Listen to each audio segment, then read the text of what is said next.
आप सभी विद्यार्थियों के लिए ये क्लास बहुत ही इम्पॉर्टेंट है।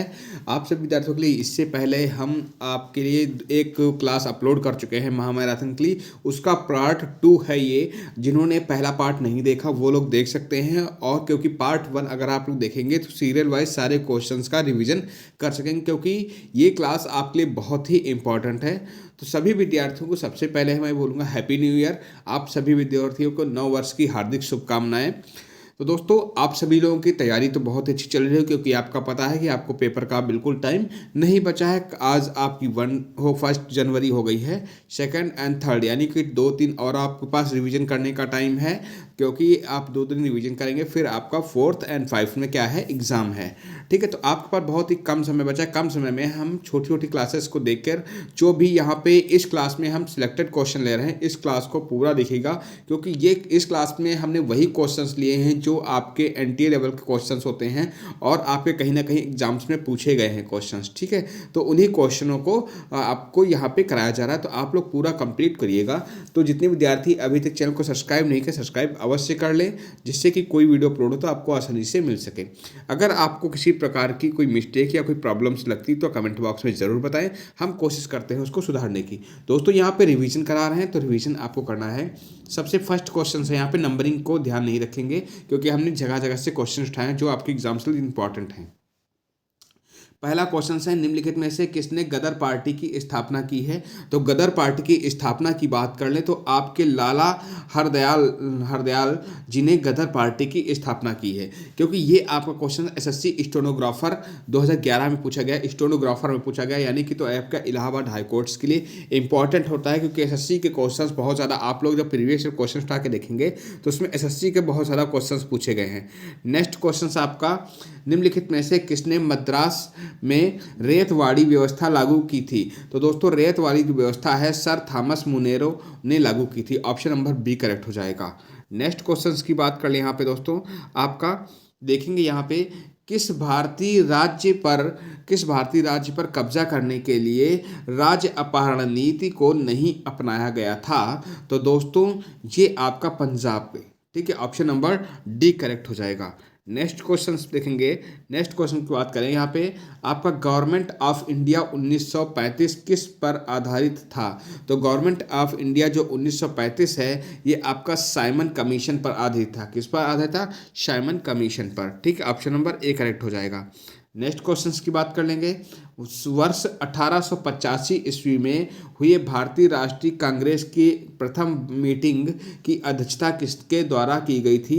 तो दोस्तों, ये इसकी प्रथम मीटिंग की जो व्यवस्था है, जो अध्यक्षता है, वो आपका श्री व्योमेश चंद्र बनर्जी जी के द्वारा की गई थी। ऑप्शन नंबर बी करेक्ट हो जाएगा। तो दोस्तों, आप लोग सारे क्वेश्चंस देखिएगा, क्योंकि हमने यहाँ पे वही क्वेश्चंस लिए जो आपके एग्जाम्स के लिए बहुत ज़्यादा इंपॉर्टेंट हैं क्वेश्चंस। ठीक है, तो स्किप नहीं करना है कि हम लोग स्किप करके देख लें, क्योंकि हमने आपके लिए यहाँ पे देख सकते हैं कि नंबरिंग आपकी अलग अलग है। तो क्यों नंबरिंग अलग अलग है? नंबरिंग इसलिए अलग है क्योंकि हमने जो यहाँ पे जिस टॉपिक से इंपॉर्टेंट क्वेश्चन बने, हमने उन क्वेश्चनों को यहाँ पे लिया है कि जो जिस एग्जाम में आपके जो पूछे जा सकते हैं। तो ये आपके इस क्लास से आपके एग्जाम्स में क्वेश्चन डायरेक्ट आपको देखने को मिलेगा। ठीक है, तो इंडियन नेशनल कांग्रेस की संस्थापक की बात करें तो आपके इंडियन नेशनल कांग्रेस का संस्थापक कौन था। तो अगर संस्थापक पूछा जाता है तो आपको बताना है ए.ओ. हुम इंडियन नेशनल कांग्रेस के संस्थापक ए.ओ. हुम थे। इसकी स्थापना सन 1885 ईस्वी में हुई थी। कब हुई थी इसकी स्थापना? अगर स्थापना पूछती है तो सन आपको 1885 ईस्वी बताना है। ठीक है, नेक्स्ट आपका क्वेश्चन है, महात्मा गांधी द्वारा सविनय अवज्ञा आंदोलन किस वर्ष शुरू किया गया था। ठीक है, तो आपका सविनय अवज्ञा आंदोलन है सन 1930 ईस्वी में आपका शुरू किया गया था, 1930 में। ठीक है, ऑप्शन नंबर बी करेक्ट हो जाएगा। नेक्स्ट आपका वेरी इंपॉर्टेंट क्वेश्चन है, आपका देखेंगे कि ये कई बार आपके इलाहाबाद हाई कोर्ट के एग्जाम्स में ही क्वेश्चंस पूछा गया था। ये आपका ग्रुप डी में पूछा गया था पेपर के क्वेश्चंस। ये बनारस हिंदू विश्वविद्यालय की स्थापना किसने की थी। तो बनारस हिंदू विश्वविद्यालय की स्थापना जो है मदन मोहन मालवीय जी ने की थी। ऑप्शन नंबर बी करेक्ट हो जाएगा, याद कर लीजिएगा। ये आपका इलाहाबाद हाई कोर्ट में पूछा गया है, एसएससी के कई एग्जाम्स में पूछा गया है, क्योंकि ये एनटीए इस तरीके से क्वेश्चंस बहुत ज़्यादा उठाता है। ठीक है, आपका पेपर कौन करा रही है? एनटीए करा रही है। ठीक है, हाँ, नेक्स्ट क्वेश्चंस की बात कर लेंगे यहाँ पे कि आपको पूछा गया है कि निम्नलिखित में से कौन सा निजी स्वतंत्रता का एक आधार है। तो निजी स्वतंत्रता का एक आधार बंदी प्रत्यक्षीकरण है। ऑप्शन नंबर बी करेक्ट हो जाएगा। ठीक है, ऑप्शन नंबर बी करेक्ट हो जाएगा। नेक्स्ट आपका क्वेश्चन नंबर 37 देखेंगे कि भारत के संविधान के किस अनुच्छेद के अंतर्गत सशस्त्र बलों के सदस्यों के मौलिक अधिकारों को विशेष रूप से प्रतिबंधित किया जा सकता है। तो दोस्तों इसके अनुच्छेद 33 यानी कि अनुच्छेद 33 के अकॉर्डिंग आपका किया जा सकता है। ऑप्शन नंबर सी करेक्ट हो जाएगा। ठीक है, नेक्स्ट आपका है, बहुत ही कई बार क्वेश्चन पूछा गया एग्जाम्स में, प्रेस की स्वतंत्रता भारतीय संविधान के किस अनुच्छेद में मिलती है। तो आप लोग रट लीजिएगा, ये अनुच्छेद 19 में मिलती है। प्रेस की स्वतंत्रता यानी कि बात करने की स्वतंत्रता यानी कि बोलने की स्वतंत्रता जो है आपकी अनुच्छेद 19 में मिलती है।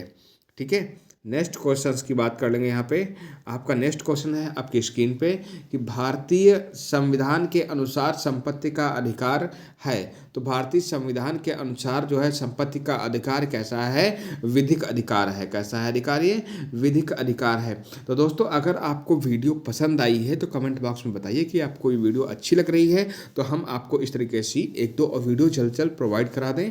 और आप लोग लाइक अवश्य करिएगा, लाइक करते हैं अपने दोस्तों को शेयर करते हैं तो बहुत ही अच्छा लगता है कि आप लोग कहीं ना कहीं वीडियो को शेयर कर रहे हैं, यानी कि आपको पसंद है। भारतीय नागरिकों के मौलिक अधिकारों को निलंबित किया जा सकता है। तो अधिकारों को कब निलंबित किया जा सकता है, ये राष्ट्रीय आपातकाल के दौरान जो है निलंबित किया जा सकता है। ऑप्शन नंबर ए करेक्ट हो जाएगा। ठीक है, नेक्स्ट क्वेश्चन की बात कर लेंगे। भारत के आकस्मिकता निधि का संरक्षक कौन है। तो भारत के आकस्मिकता निधि का संरक्षक जो है राष्ट्रपति होता है। हमेशा याद कर रखिएगा, राष्ट्रपति। ऑप्शन नंबर सी करेक्ट हो जाएगा। नेक्स्ट क्वेश्चन आपका, मंत्रिपरिषद की बैठक की अध्यक्षता कौन करता है। तो मंत्रिपरिषद की बैठक की अध्यक्षता जो है प्रधानमंत्री करते हैं। कौन करते हैं, प्रधानमंत्री। ऑप्शन नंबर ए करेक्ट हो जाएगा। ठीक है, नेक्स्ट क्वेश्चन, योजना आयोग का अध्यक्ष कौन है। तो योजना आयोग का अध्यक्ष जो होता है प्रधानमंत्री होता है। ये पहली क्लास में भी क्वेश्चंस कराया गया था और फिर क्वेश्चंस कराया जा रहा है कि ये प्रधानमंत्री होता है, क्योंकि ये वेरी इंपॉर्टेंट क्वेश्चन है। ठीक है, नेक्स्ट आपका देखेंगे क्वेश्चन आपकी स्क्रीन पे है कि भारत में नियंत्रक महालेखा परीक्षक का कार्यकाल कितने वर्ष होता है। तो सबसे पहले कमेंट बॉक्स में इस चीज़ को आप लोग नोट कर लीजिएगा जी कि सभी जितने भी पदाधिकारी हैं, जैसे प्रधानमंत्री हो गए, राष्ट्रपति हो गए, राज्यपाल हो गए, मुख्यमंत्री हो गए, ठीक है, महालेखा परीक्षक हो गए, ठीक है, इनका सबका कार्यकाल आप लोग क्या रटेंगे, कार्यकाल सबका रट लीजिए। कार्यकाल से संबंधित आपका एक क्वेश्चन आपका 1 नंबर पक्का है। अगर मैं आज कह रहा हूं, अगर आप कार्यकाल रट लेते हैं तो अगर आप 4 तारीख को पेपर दे के आएंगे 4 या 5 में, तो इसमें देखेंगे कि पेपर्स में हमें क्या 1 नंबर से कार्यकाल से क्वेश्चन आया है। तो यहाँ से क्वेश्चन आएगा आपको। ठीक है, तो आपका कार्यकाल रट लेना है। तो आपके भारत के नियंत्रक और महालेखा परीक्षक का जो कार्यकाल होता है वो 6 वर्ष का होता है। ऑप्शन नंबर डी करेक्ट हो जाएगा। कितने वर्ष का होता है, 6 वर्ष का होता है। नेक्स्ट क्वेश्चन है आपका स्क्रीन पे, भारत की मुख्य भूमि का अक्षांश के बीच में फैला हुआ है। तो किसके बीच में फैला हुआ है, तो रट लीजिएगा 8 डिग्री 4 सेल्सियस उत्तर और 37 डिग्री 6 सेल्सियस उत्तर।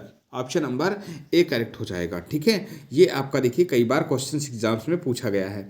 अब झीलों का अध्ययन को क्या कहते हैं। झीलों के अध्ययन को आप लोग कि लिम्नोलॉजी कहते हैं। क्या कहते हैं, लिम्नोलॉजी झीलों के अध्ययन को कहते हैं। हाँ, नेक्स्ट क्वेश्चंस की बात कर लें कि भारत में सबसे ऊंची चोटी कौन सी है। तो भारत में सबसे ऊंची चोटी की बात कर लें K2 यानी कि गॉर्डीन ऑस्टीन K2 है। क्या है, गॉर्डीन ऑस्टीन K2।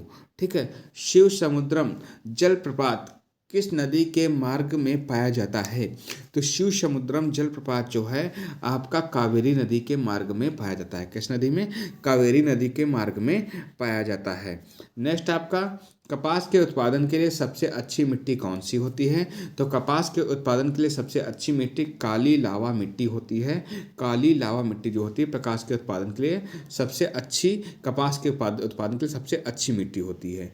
तो इस चीज़ का ध्यान रखना है आपको। मिट्टियों से क्वेश्चंस आएंगे, आप लोग मिट्टी रट लीजिए एक बार, कोई पेपर उठा के चैप्टर रट लीजिएगा, ठीक है। बहुत ज़्यादा क्वेश्चंस नहीं होते हैं, कम ही क्वेश्चन। मिट्टी कितने प्रकार की होती, कौन कौन सी होती है, किस मिट्टी से कौन सी फसल होती है, तो इन सबको आपको रट लेना है। नेक्स्ट आपका भारत की जलवायु है।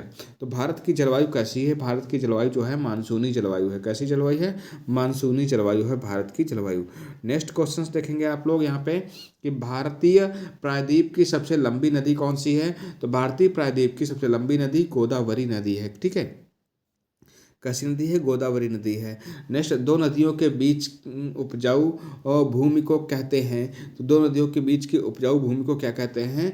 हम दो आप कहते हैं। क्या कहते हैं? दो आप कहते हैं, ठीक है। और दोस्तों आपको हम अभी एक और जानकारी देते हैं, क्वेश्चंस और भी हैं, क्योंकि जितने बच्चों ने पेड ग्रुप से आपने क्लासेस ली हैं तो आप लोग सारी पीडीएफ्स को पढ़िएगा, क्योंकि अगर आप पूरा कोर्स करके नहीं जा रहे हैं और कहीं ना कहीं क्वेश्चंस आपसे छूट गया, वही क्वेश्चन एग्जाम्स में आ गया, तो फिर आप लोग कहेंगे कि एग्जाम्स में क्वेश्चन नहीं आए। तो आप लोग कृपया कर रिवीजन करके जाइएगा, ठीक है। अच्छे से पढ़ लीजिएगा उनको, पेड कोर्स को, और जो मैंने क्लासेस रखी वहाँ से पढ़िएगा, तो अवश्य आपको क्वेश्चंस देखने को मिलेगा, क्योंकि इतने हमने क्लासेस में क्वेश्चंस करा दिए हैं और प्रैक्टिस सेट में भी क्वेश्चन दे दिए हैं कि जो आपके लिए बहुत ही ज़्यादा एग्जाम्स में हेल्पफुल रहेंगे, ठीक है। अब हम यहाँ पे देखेंगे, यहाँ पूछा गया है आपको मैचिंग से पूछा जाएगा शहर और नदी, मतलब कौन सा शहर जो है किस नदी के किनारे बसा हुआ है। तो सभी लोग इसका, मैं कुछ सेकंड्स का टाइम दे रहा हूँ, आप लोग बताना कि जबलपुर, पेरिस, लंदन, लाहौर ये किस नदी के किनारे बसा हुआ है। तो इसके अकॉर्डिंग आपका right answer option number A हो जाएगा। जितने आप विद्यार्थी ऑप्शन नंबर ए कर रहे हैं बिल्कुल सही है।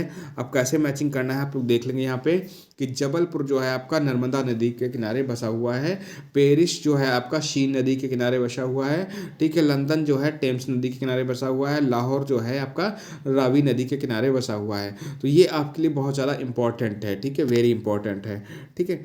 नेक्स्ट क्वेश्चन आपका है कि नामदफा नेशनल पार्क है। तो नामदफा जो नेशनल पार्क है ये अरुणाचल प्रदेश में है। पार्क रट लीजिए, कौन सा पार्क कहाँ पे है, ठीक है। हम क्वेश्चंस करा दे रहे हैं, तो इस तरीके से आपको कुछ टॉपिकों को रटना, मैं साथ में बताते भी जा रहा हूँ कि आपको किन किन टॉपिकों को रिवीजन करना। आप पेन कॉपी साथ में रख के बैठा करें, ठीक है जी, क्योंकि ऐसा नहीं कि क्वेश्चंस में पढ़ा रहा हूँ तो मान लीजिए उसमें से उस टॉपिक से एक मैंने क्वेश्चन करा दिया, तो आप लोग उस टॉपिक को नोट कर लीजिए कि सर ने इस टॉपिक से क्वेश्चन कराया था तो यहाँ से पूछा जाएगा, तो आप लोग उन टॉपिकों को रिवीजन कर डालिए, ठीक है। वहाँ से क्वेश्चन देखने को मिलेगा, ठीक है। निम्नलिखित में से कौन सा एक बुरा ऊष्म परिचालक है, ठीक है, ऊष्म परिचालक है। तो ऑप्शन नंबर सी, यानी कि शीशा क्या है, एक बुरा ऊष्म परिचालक है। ऑप्शन नंबर सी करेक्ट हो जाएगा। नेक्स्ट क्वेश्चन देखेंगे आपका, जल वाष्प में भंडारित ऊष्मा है। तो जल वाष्प में कैसी भंडारित ऊष्मा है? ये गुप्त ऊष्मा होती है। कैसी ऊष्मा होती है? गुप्त ऊष्मा होती है। उसके बाद में नेक्स्ट करें, इनमें से कौन सा इनपुट डिवाइस है। तो इस तरह आपके कंप्यूटर से भी क्वेश्चन एक दो रहते हैं, तो हमने यहाँ पे कंप्यूटर से भी क्वेश्चन लिख, तो आपको input device, output device training की कौन सी इनपुट डिवाइस होती हैं और कौन सी आउटपुट डिवाइस होती हैं। तो इनपुट डिवाइस आपका क्या है? स्कैनर क्या है आपका, ये इनपुट डिवाइस है। प्रिंटर, मॉनिटर और आपका हेडफोन जो होता है क्या होता है, ये तीनों आपके आउटपुट डिवाइसेस हैं, ठीक है। कैसी हैं? आउटपुट डिवाइस है, लेकिन स्कैनर क्या है? इनपुट डिवाइस है, ठीक है। नेक्स्ट क्वेश्चंस की बात करेंगे यहाँ पे, डीटीपी का पूरा रूप क्या है, मतलब फुल फॉर्म क्या है, पूरा नाम क्या है डीटीपी का। तो डीटीपी का दोस्तों पूरा नाम डेस्कटॉप पब्लिशिंग है, ठीक है। ऑप्शन नंबर बी करेक्ट हो जाएगा। नेक्स्ट क्वेश्चंस की बात कर लेंगे, यहाँ पे देखेंगे लेजर का आविष्कार कितने किया। वेरी इंपॉर्टेंट क्वेश्चन, कई बार एग्जाम्स में क्वेश्चन पूछा गया कि लेजर का आविष्कार किसने किया है। तो लेजर का आविष्कार आपका TH मैमन ने किया है। ऑप्शन नंबर बी करेक्ट हो जाएगा। नेक्स्ट क्वेश्चंस, तो दोस्तों ये आपका इस क्लास का आखिरी क्वेश्चन था। अगर आपको क्लास अच्छी लगी तो आप लोग कमेंट बॉक्स से क्या आपको नेक्स्ट क्लास की आवश्यकता है, अगर आवश्यकता है तो हमें बताइएगा। तो हम एक आपको क्लासेस, अभी 2 दिन है तो कम से कम 2 क्लासेस हम आपको दे ही सकते हैं। तो अगर 2 मैराथन क्लासेस और भी करा दी तो यानी कि सिलेक्टेड सारे क्वेश्चन हो जाएंगे आपके, ठीक। तो कमेंट बॉक्स में अगर आप लोग बताते हैं तो किस सब्जेक्ट्स की क्लास मैराथन चाहिए, सबसे पहले कमेंट बॉक्स बताते हैं तो हम आपको बहुत जल्द प्रोवाइड करेंगे। तो आपको कैसी क्लास लगी एक बार जरूर बताइएगा, और लाइक करना बिल्कुल ना भूलें, अपने दोस्तों को शेयर करना वो भी ना भूलें, ठीक है। धन्यवाद दोस्तों, नमस्कार, थैंक्स फॉर वॉचिंग वीडियो।